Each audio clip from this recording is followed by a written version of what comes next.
In the world of martial arts, few names carry as much weight as Bruce Lee.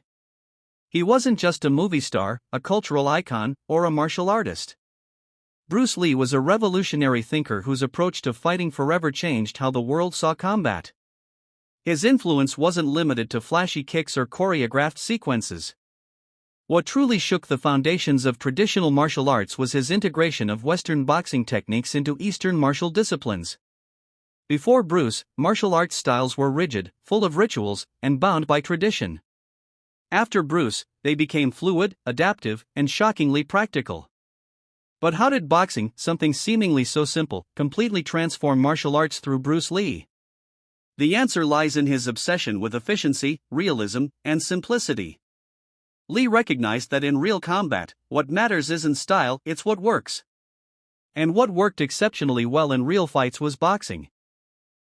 Let's break down how Bruce Lee's embrace and evolution of boxing changed martial arts forever, one punch, slip, and footstep at a time. Bruce Lee's early fascination with boxing.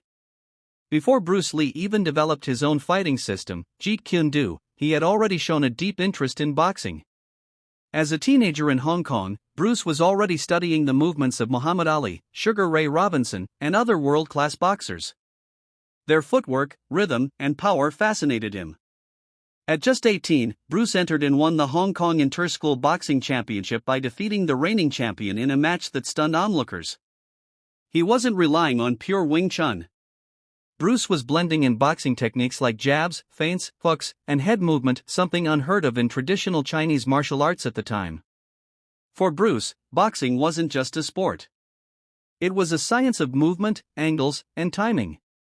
And it was brutally effective in real combat. He once said, "Boxing is one of the most functional styles because it deals with real human reaction, distance, and timing." This mindset led him to study the sport deeply and adapt its methods to fit his unique martial philosophy. The power of the jab, simplicity meets speed. Traditional martial arts, especially those from the East, often focused on large, dramatic movements, high kicks, spinning techniques, and complex hand forms. But Bruce saw something more valuable in the boxer's jab.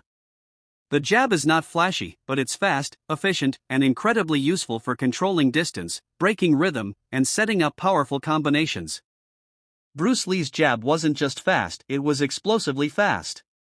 His ability to cover distance with minimal telegraphing made it a devastating tool. He emphasized that in a real fight, there is no time for showmanship.